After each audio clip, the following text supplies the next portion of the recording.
At yun nga mga kakulikot, ako muna nagkakape dahil kakagising ko lang.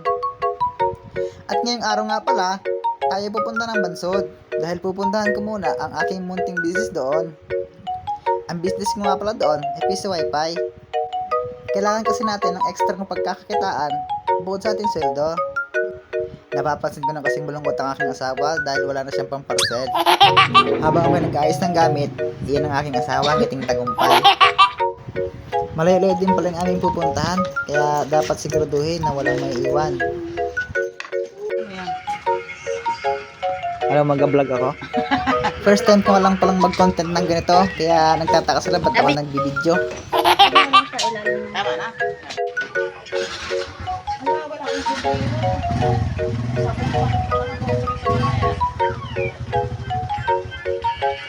Sombrero ko dyan.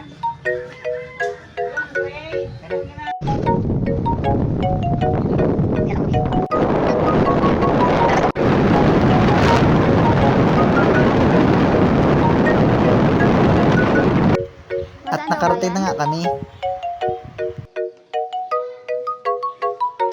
Binuksan ko na pala kaagad ang wifi bendo. At marami-rami ang ating nakuha ngayong buwan. Swerte talaga, 2025. At pagkatapos nga pala namin kumain, umalis na din kami kaagad. Hindi na namin nabidyohan kasi nagmukbang agad. May isa pa kasi kami pupuntahan na bendo, kaya umuwi na agad kami. Fast forward ko na lang dito, hindi kasi ako pwede mabilis magpatakbo, si Mrs. kasama ko.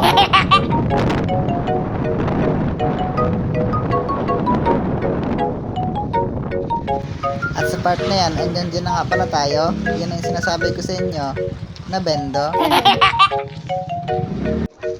At yun na nga pala, binuksan ko na kaagad.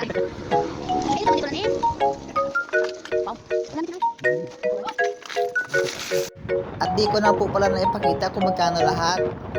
At sa mga viewers ko na tinapos hanggang dulo, comment lang kayo kung magkano. Sa may pinakamalapit na sagot, 100 pesos Gcash ang ibibigay ko.